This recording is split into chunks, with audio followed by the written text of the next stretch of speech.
Jadi kebanyakan kita doa ngasih tahu Allah. Berarti kita buruk sangka Allah sebelumnya tidak tahu. Saya mau tanya sama antum. Antum nggak doa, kalau rezeki pasti nyampe nggak? Antum nggak nyembah Allah, nyembah tepekong, nyembah Yesus, nyembah Wisnu, Siwa, apapun, terserah. Tapi kalau rezeki nyampe nggak? Nyampe.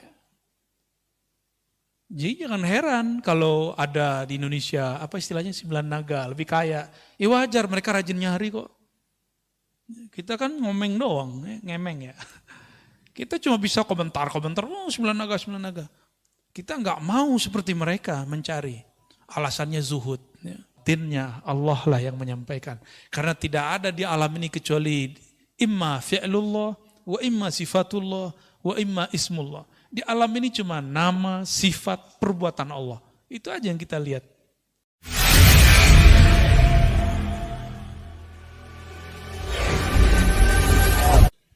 Ada 4 jenis orang meminta. Dan 4-empatnya itu bermasalah. Jadi 4 kesalahan orang berdoa. Ya. Yang pertama, talabuka minhu ittihamun lah. Engkau memohon, meminta kepada Allah, minhu, kepadanya Allah, ittihamun, tapi engkau menuduhnya, ya, lahu, terhadapnya. Kenapa? Engkau meminta karena engkau berpikir dia lupa terhadap rezekimu. Lalu kita doa, ya Allah, masa sih lupa? Sering begitu nggak? Kita itu sering doa kayak ngasih tahu Allah, benar nggak? Jujur ya, kita sering doa memberitahu Allah. Ini yang enggak benar. Sebelum kita berdoa, Allah kan sudah tahu. Maka kita berdoa bukan sedang memberitahu. Kalau kita sedang memberitahu, kita telah menuduhnya bahwa dia sebelum kita doa tidak punya pengetahuan. Batallah sifat 20-nya. Dalam akidah Ahlussunnah, Allah bersifat ilmun alim, punya ilmu. Ilmunya tidak didahului oleh khabar dan sebab atau kejadian. Ada 3, sabar, khabar, berita atau kejadian. Kalau ilmu saya itu didahului dengan itu. Sabab itu bisa jadi ngaji, saya belajar dulu, khabar dikhabari orang, atau kejadian hadisatun. Terjadi dulu baru faham. Ya enggak, benar enggak? Kita husnuzon sama seseorang, ternyata maksud dia enggak baik. Ya, dan itu sering, Pak. Sering. Ya, saya enggak tahu dan saya berdoa untuk enggak perlu tahu isi hati antum yang hadir ini. Saya husnuzon saja. Mungkin ada yang niatnya tulus, ada yang niatnya coba-coba. Coba dulu kalau asik dengerin. Terusin, kalau enggak ada yang pengen cari bahan lah untuk dipotong-potong, terserah antum ya. Allah tidak pernah tidur dan Allah lebih dahulu tahu. Sebenarnya sisi kisah dikasih tahu. Cuma nggak boleh aneh kasih tahu. Di antara wajah-wajahnya kan kelihatan ya. Itu wajah nggak bohong, Pak. Mata itu bisa berbicara seperti Imam Abul Hasan tadi. Bisa ngomong dia. Atau hati-hati aja ketemu dengan orang-orang yang kolbunya selalu dekat dengan Allah Subhanahu wa ta'ala. Ya. Maksudnya bukan saya ya. Kalau mas saya terserah antum lah ya. Wa talabuka. Sebelum masuk yang kedua. Jadi kebanyakan kita doa ngasih tahu Allah. Berarti kita buruk sangka Allah sebelumnya tidak tahu. Saya mau tanya sama antum. Antum nggak doa, kalau rezeki pasti nyampe nggak? Antum nggak nyembah Allah, nyembah tepekong, nyembah Yesus, nyembah Wisnu, Siwa, apapun, terserah. Tapi kalau rezeki nyampe nggak? Nyampe.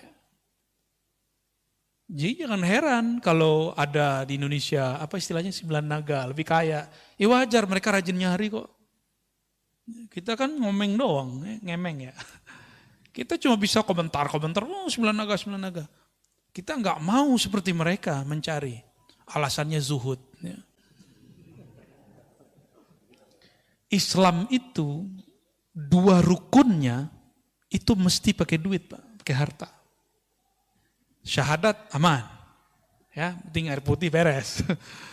Salat ya uduk beres lah. Ya.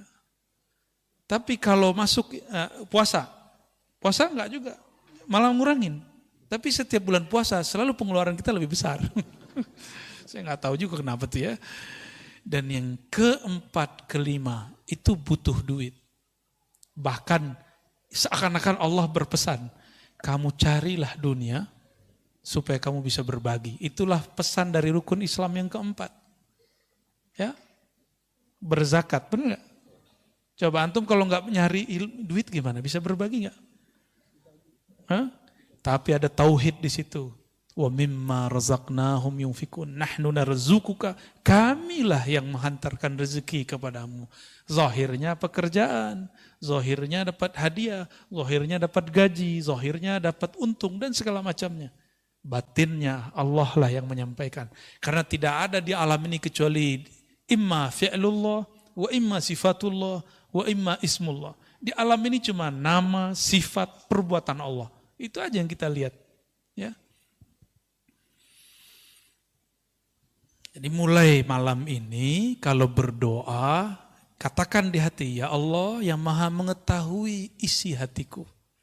Yang maha mengerti apa yang aku minta. Sebelum aku meminta, engkau telah tahu apa yang aku perlukan. Aku ingin bermanja-manja bermunajat kepadamu. Tuh, inilah pembukaan Hizib Bahar. Allahumma ya Allah, ya Alim, ya Azim, ya Halim, Anta Rabbi wa ilmuka hasbi, fa ni'mal Rabbu Rabbi wa ni'mal hasbu hasbi. Terjemahan bebasnya kayak tadi Pak. Itu teks Arabnya begitu, tapi terjemahan bebasnya kayak tadi. Ya. Saya sudah lama doa Tat, belum dikabulkan. Nah, berarti antum nuduh Allah nggak denger, atau nuduh Allah lupa. Kayak proposal aja.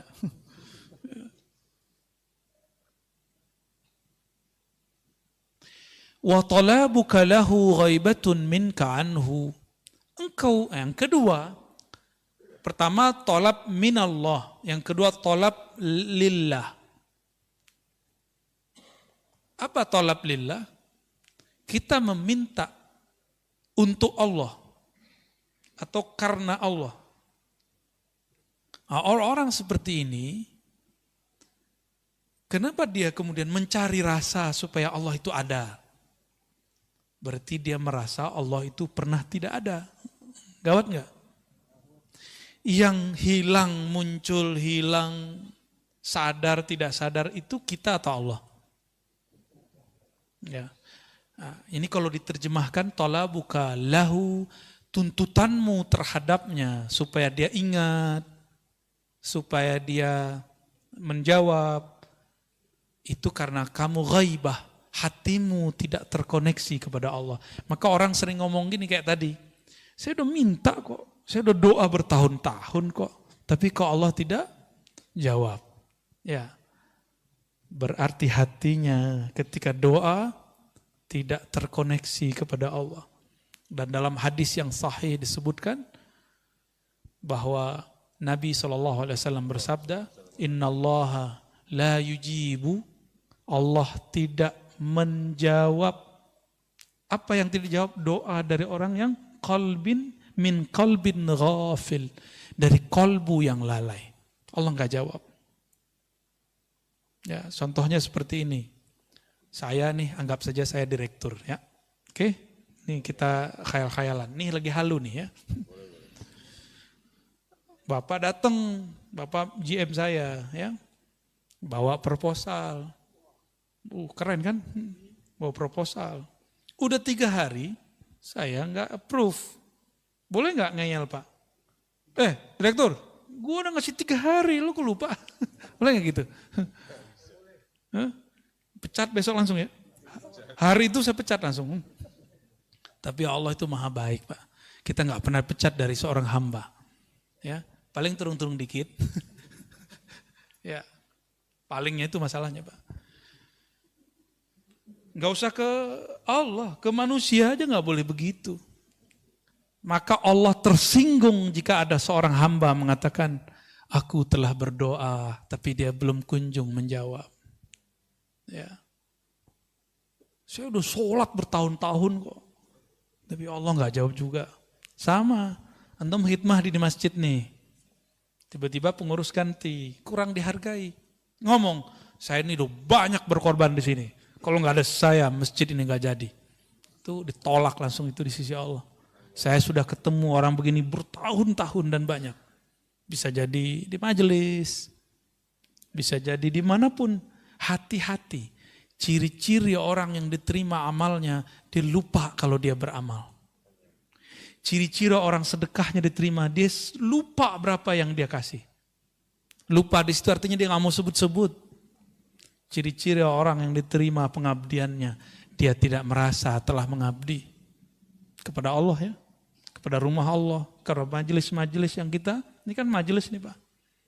Ya kalau bukan karena saya nggak jadi, tunggu setelah ini antum diuji.